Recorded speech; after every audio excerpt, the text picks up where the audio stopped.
Everyone, मेरा नाम आदित्य मिश्रा और मैं आप सभी लोगों के लिए जितने भी गवर्नमेंट एग्ज़ाम होते हैं उसके लिए वीडियोस ला रहा हूँ। ये वीडियो का 4 भाग है। तो इस भाग में हम शुरू करेंगे भारत के भूगोल से। तो पहला क्वेश्चन है, प्राचीन भारतीय भौगोलिक मान्यता के अनुसार भारतवर्ष किस द्वीप का अंग था? तो देखिए, यह है जम्बू द्वीप का अंग था। क्या होता है कि कई बड़े बड़े द्वीप मिलकर महाद्वीप का निर्माण करते हैं।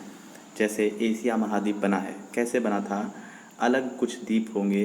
देखिए, अलग कोई द्वीप होगा, उदाहरण के लिए इस तरह से एक कोई द्वीप होगा और ये द्वीप जब जाके टकराया होगा एशिया से, तो ऐसे बना हुआ है एशिया। यहाँ पर पूरा क्या है, भारत का जो आप नक्शा आज देखते हैं उसमें ये पूरा भाग है जो हिमालय पर्वत बनता है। तो जब दो द्वीप टकराए थे तो कुछ भाग ऊपर उठ गया था, तो वही है हिमालय पर्वत। और हिमालय पर्वत सबसे नवीनतम पर्वत श्रृंखला है। चलिए, अगला क्वेश्चन है, सर्वप्रथम इंडिया का किसने जिक्र किया था? इंडिया शब्द का प्रयोग सर्वप्रथम ग्रीक के लोगों ने किया था। अगला है, भारत की मुख्य भूमि की दक्षिणतम सीमा क्या है? तो दक्षिणतम सीमा है 8 डिग्री 4 मिनट उत्तरी अक्षांश। याद रखिए, भारत की दक्षिणतम सीमा है, लेकिन भारत उत्तरी गोलार्ध में स्थित है। जब हम गोलार्ध को 4 भागों में बांटेंगे इस तरह से, ये हमारा पृथ्वी है, हमने इसको 4 भाग में बांट दिया, तो ये इस भाग में लगभग स्थित है भारत, तो उत्तरी गोलार्ध में। ठीक है, इस भाग में लगभग तो उत्तरी गोलार्ध में। यहाँ पर दक्षिणतम सीमा आता है भूमध्य रेखा से थोड़ा ऊपर, भूमध्य रेखा से ऊपर। भूमध्य रेखा से जो हमारा भूमध्य रेखा क्या होता है, जो पृथ्वी को 2 बराबर भाग में बांटता है, और भारत भूमध्य रेखा से ऊपर है, तो इसीलिए भारत की दक्षिणतम सीमा है 8 डिग्री 4 मिनट अक्षांश। चलिए, अगला क्वेश्चन है, भारत की मानक समय आधारित है। मानक समय आधारित है 8 डिग्री 30 मिनट पूर्वी देशांतर पर। 8 डिग्री 30 डिग्री पूर्वी देशांतर पर। देखिए, जो हमारा ग्लोब है पृथ्वी, उसमें कई इस तरह से लाइन खींचे गए हैं। कई लाइन खींचे गए हैं जो खड़ी खड़ी लाइनें हैं, और कई लेटी लेटी लाइनें हैं। ठीक है, इन्हीं सब के हिसाब से कोण डिसाइड किया जाता है। चलिए, अगला क्वेश्चन है, भारत का प्रमाणिक समय उस स्थान का स्थानीय समय है जो इलाहाबाद के समीप से जाता है। इलाहाबाद को हम लोग प्रयागराज नाम से अब जानते हैं, जो प्रयागराज इलाहाबाद का नया नाम है। चलिए, इंडियन स्टैंडर्ड टाइम और ग्रीन मीन विच टाइम में कितने घंटे का अंतर है? तो 5.5 घंटे का अंतर है। कहने का मतलब है पूरा विश्व एक ग्रीन मीन विच टाइम लेकर चलता है, उससे हमारा भारत, चूँकि वो बीच का है, तो हमारा भारत यहाँ कहीं स्थित है उत्तरी गोलार्ध में, तो ये लगभग यहाँ से 5 घंटे 30 मिनट आगे चलता है। चलिए, अगला क्वेश्चन है, भारत का ध्रुव दक्षिणी भाग की भूमध्य रेखा से कितनी दूरी है? दक्षिण भाग की भूमध्य रेखा से कितनी दूरी पर है? तो 876 किलोमीटर पर है दक्षिण भाग की भूमध्य रेखा से। यानी कि ये जो हमारा ग्लोब है, ये ग्लोब है, तो ग्लोब में ये भूमध्य रेखा है और हमारा भारत यहाँ पर स्थित है। तो कहा जाए कि भारत का जो दक्षिणतम बिंदु है, ये बीच की दूरी जो है ये 876 किलोमीटर है। कितनी है? 876 किलोमीटर है। भारत की स्थलीय सीमा की लंबाई, तो भारत की स्थलीय सीमा की लंबाई है जो 15,200 किलोमीटर। भारत की स्थलीय सीमा की लंबाई है 15,200 किलोमीटर। और द्वीपों सहित भारत की तट रेखा की लंबाई कितनी है? तो देखिए, स्थलीय सीमा की लंबाई जो स्थल से है, और द्वीपों सहित भारत की तट रेखा की लंबाई, तो वो है 7,516.5। देखिए, द्वीपों सहित क्या होता है, जो हमारी तट रेखा यानी जो समुद्र से मिलती है, तो ये है समुद्र से रेखा वाली इतनी, और प्लस यहाँ पर अंडमान निकोबार है, यहाँ पर कुछ लक्षद्वीप है, दादरा नगर हवेली है, तो इन सब की जोड़ने के बाद जो कुल लंबाई है वो है 7,516.5 किलोमीटर। भारत की उत्तर से दक्षिण तक की लंबाई कितनी है? भारत की उत्तर से दक्षिण तक की लंबाई है 3,214 किलोमीटर। तो अगला क्वेश्चन है, भारत की पूर्व से पश्चिम तक की लंबाई कितनी है? तो भारत की पूर्व से पश्चिम तक की लंबाई है 2,933 किलोमीटर। देखिए, ये हमारा भारत है, और भारत कुछ इस तरह से है। अगर आप ध्यान से देखिए तो ये है पूर्व से पश्चिम तक, पूर्व से पश्चिम तक की लंबाई कितनी है 2933 किलोमीटर, रट लीजिए। अगला है भारत की तटरेखा की लंबाई है 6100 किलोमीटर। भारत की तटरेखा यानी अभी हमने जो पिछले बार बताया था वो था सारे द्वीपों को मिलाकर लक्षद्वीप को, इसमें द्वीपों को हटाकर तटरेखा की लंबाई है 6100 किलोमीटर। तटरेखा की लंबाई द्वीपों को हटाकर 6100 किलोमीटर। चलिए अगला क्वेश्चन है कि भारत का क्षेत्रफल विश्व के भौगोलिक क्षेत्रफल का कितना प्रतिशत है। तो भारत का क्षेत्रफल विश्व के भौगोलिक क्षेत्रफल का 2.4% है। भारत का क्षेत्रफल विश्व के भौगोलिक क्षेत्रफल का 2.4 है। भारत का कुल क्षेत्रफल का कितना भाग पर्वतीय भाग है, तो 10.7% भाग पर्वतीय भाग है। ये पर्वतीय भाग जो भी स्थल 2135 मीटर से ऊपर हैं उसी में गिना जाएगा। तो कुल हमारा 10.7% भाग ऐसा है जो 2135 मीटर या उससे ऊंचाई से अधिक है। अगला प्रश्न है भारत के कुल भूमि के कितने प्रतिशत भूभाग पर पर्वत और पहाड़ियों का विस्तार पाया जाता है। तो पर्वत और पहाड़ियों का विस्तार कितने पे पाया जाता है, तो अभी सिर्फ पहाड़ी पूछा गया था, तो पर्वत और पहाड़ी दोनों मिला लिए जाएं तो 29.3 होगा, जिसमें छोटी पहाड़ियों को भी गिना जाएगा। फिर है संपूर्ण भारत के कितने प्रतिशत भूभाग पर पठार पाया जाता है। 27.7% भाग पर पठार पाया जाता है। पठार क्या होता है, पर्वत के ही तरह होता है लेकिन ऊपर से एक समतल टाइप का होता है, इस तरह से पठार होता है। जैसे छोटा नागरपुर का पठार, दक्कन के पठार, अनेकों पठार, आपने पामीर का पठार पढ़ रखा होगा। इस तरह के प्रश्न आएंगे तो मैं आपको बताता जाऊंगा। चलिए अगला प्रश्न है संपूर्ण भारत के कितने प्रतिशत भूभाग पर मैदान पाया जाता है। तो 43% भाग पर मैदान पाया जाता है।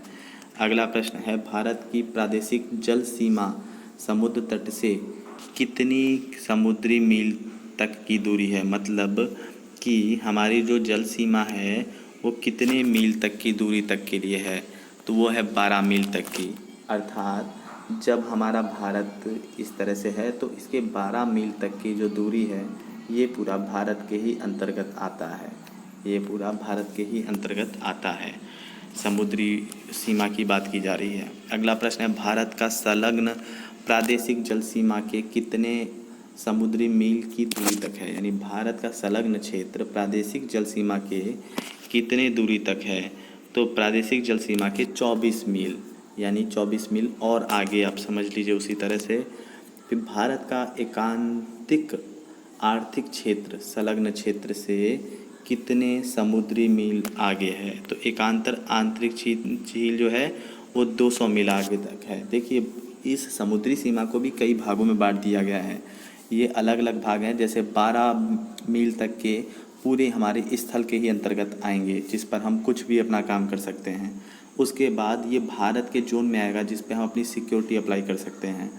उसके बाद ये हमारी एक्सक्लूसिव यानी आर्थिक, जहाँ से रास्ते वगैरह जाते हैं तो वो हमारे रास्ते अंतर्गत आएंगे। उदाहरण के लिए आपका घर बना होता है तो जहाँ तक आपका घर होता है वो अपना खुद का होता है। घर के बाहर जितना द्वार होता है, जहाँ पर आपकी चौखट बनी होती है, वो आपका थोड़ा सा बाहरी क्षेत्र हो गया।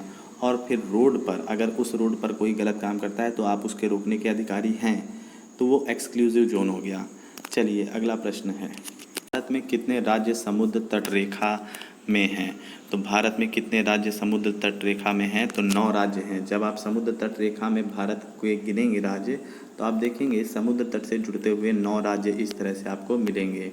इस तरह से आपको 9 राज्य मिलेंगे जो समुद्र तट से जुड़े हुए होंगे। अगला प्रश्न है निम्नलिखित में से किस राज्य की तट रेखा सबसे लंबी है। तो गुजरात की तट रेखा सबसे लंबी है, आप मैप में देख सकते हैं। निम्नलिखित में से भारतीय राज्यों में से होकर कर्क रेखा नहीं गुजरती। देखिए कर्क रेखा, मकर रेखा और भूमध्य रेखा क्या है, ये हमारा ग्लोब है यानी पृथ्वी है, तो जो बीच से जाता है वो होता है भूमध्य रेखा। भूमध्य रेखा याद कर लीजिए। और जो 23.5 डिग्री नीचे, 23.5 डिग्री नीचे होता है मकर रेखा। मकर रेखा ये होता है 23.5 डिग्री नीचे, 23.5 डिग्री नीचे। इसी तरह 23.5 डिग्री ऊपर होता है कर्क रेखा। कर्क रेखा होता है 23.5 डिग्री ऊपर। तो यही भारत हमारा कर्क रेखा से होकर गुजरता है। भारत हमारा कर्क रेखा से होकर गुजरता है और इसकी ट्रिक है मित्र पर गमछा झार। मैं बता देता हूँ, मित्र पर गमछा झार, मित्र पर गमछा गमछा झार। देखिए, मी से हो गया मिजोरम, त्रि से त्रिपुरा, प से पश्चिम बंगाल, र से राजस्थान, ग से गुजरात, म से मध्य प्रदेश, झ से छत्तीसगढ़, झ से झारखंड। तो 1 2 3 4 5 6 7 8 टोटल 8 राज्य हैं। तो आप लोग इसको स्क्रीनशॉट ले लीजिएगा या देखते रहिएगा, सुनते रहिएगा। तो बताइए कि निम्नलिखित में से किस राज्य से होकर कर्क रेखा नहीं गुजरती है? तो उत्तर प्रदेश से नहीं गुजरती है, क्योंकि मित्र पर गमछा झार में कहीं पर भी ऊ नहीं आ रहा है। कौन सी अक्षांश रेखा भारत के मध्य से होकर गुजरती है? तो कर्क रेखा, क्योंकि 3 अक्षांश रेखाएं हैं, कर्क रेखा, मकर रेखा और भूमध्य रेखा। तो हमारे भारत से कर्क रेखा ही गुजरती है। कर्क रेखा भारत के कितने राज्यों से होकर गुजरती है? तो 8 राज्यों से, अभी भी मैंने बोला है। अगला है, निम्नलिखित में से किस राज्य से होकर कर्क रेखा नहीं गुजरती है? तो उड़ीसा से होकर कर्क रेखा नहीं गुजरती है, बाकी तीनों से गुजरती है। भारत का वह राज्य जिससे कर्क रेखा नहीं गुजरती है, तो इनमें से आप देखिए, तो जम्मू कश्मीर, हिमाचल प्रदेश, बिहार और झारखंड। तो कहाँ से होकर गुजरती है पूछा है, तो झारखंड से होकर गुजरती है। मित्र पर गमछा झार में झ आ रहा है, जो झार ये है झारखंड के लिए ही है। भारत का दक्षिणतम बिंदु कौन सा है? तो भारत का दक्षिणतम बिंदु है इंदिरा पॉइंट। अगला है, भारत के दक्षिणतम दूरस्थ स्थल कौन सा है? इंदिरा पॉइंट। इंदिरा पॉइंट का अन्य नाम क्या है? तो इन तीनों में से इंदिरा पॉइंट का कोई नाम नहीं है। चलिए, अगला प्रश्न है, भारत में कौन सा स्थान भूमध्य रेखा के निकटतम है? तो जो हमारा इंदिरा पॉइंट है ये भूमध्य रेखा के निकटतम है। क्यों? क्योंकि इंदिरा पॉइंट कहाँ पर है? देखिए, ये हमारा भारत है, भारत का दक्षिणतम स्थान है। यहाँ पर है अपना अंडमान निकोबार और यहाँ पर है इंदिरा पॉइंट, और यहीं से गया है भूमध्य रेखा। मैंने बताया था ग्लोब में, क्योंकि कर्क रेखा यहाँ से गया है जो 23.5 डिग्री पर झुका हुआ है, और ये है भूमध्य रेखा जो 0 डिग्री पर है। तो हमारा इंदिरा पॉइंट जो है भूमध्य रेखा के निकटतम है। चलिए, अगला प्रश्न है, भारतीय भूमि का सर्वाधिक उत्तरी भाग क्या है? उत्तरी भाग यानी ऊपर का भाग। तो उत्तरी भाग यानी ये देखिए, हमारा भारतीय भूमि है, ये हमारा भारतीय भूमि है, और इसका सर्वाधिक उत्तरी भाग कहाँ है? तो उत्तरी भाग है इंदिरा कौल। सर्वाधिक उत्तरी भाग है इंदिरा कौल, सर्वाधिक उत्तरी भाग है इंदिरा कौल, ये है। चलिए, अगला प्रश्न, भारत का दक्षिणतम स्थान इंदिरा पॉइंट निम्नलिखित में से कहाँ पर है? तो अंडमान निकोबार द्वीप समूह में मैंने बता रखा है। भारत की भूमि को रामेश्वरम द्वीप से अलग कौन करता है? तो पंबन चैनल। पंबन चैनल जो है भारत की भूमि को रामेश्वरम द्वीप से अलग करता है। रामेश्वरम द्वीप कहाँ है? जो श्रीलंका के रास्ते में जाते हुए पड़ता है। आप लोग समझ जाएंगे जब मैप में रामेश्वरम द्वीप ढूंढेंगे। चैनल क्या होता है? बेसिकली 2 स्थानों के बीच में जो समुद्र का पानी जाता है उसे चैनल कहते हैं। आदम का पुल। आदम का पुल निम्नलिखित में से किन दोनों देश के बीच में है? तो ये भारत और श्रीलंका के बीच में है, जिसे श्री रामचंद्र जी ने बनाया था। चलिए, अगला प्रश्न है, निम्न द्वीपों के युग्मों में से कौन सा एक 10 अंश जलमार्ग द्वारा पृथक किया जाता है? 10 डिग्री चैनल द्वारा पृथक किया जाता है अंडमान निकोबार। इसको जो अलग करने वाला जल संधि है, जिसे 10 डिग्री चैनल बोला जाता है। दक्कन पास, ये कहाँ पर है? दक्कन पास जो है अंडमान से, उत्तरी अंडमान से दक्कन पास है उत्तरी दक्षिणी अंडमान एवं छोटा अंडमान को जोड़ने वाला है दक्कन पास। दक्षिणी अंडमान और छोटा अंडमान को जोड़ने वाला पास है दक्कन पास। दीव एक द्वीप है। दीव कहाँ पर है? तो गुजरात के तट पर एक द्वीप है जिसे दीव बोलते हैं, जिसे दमन और दीव बोलते हैं।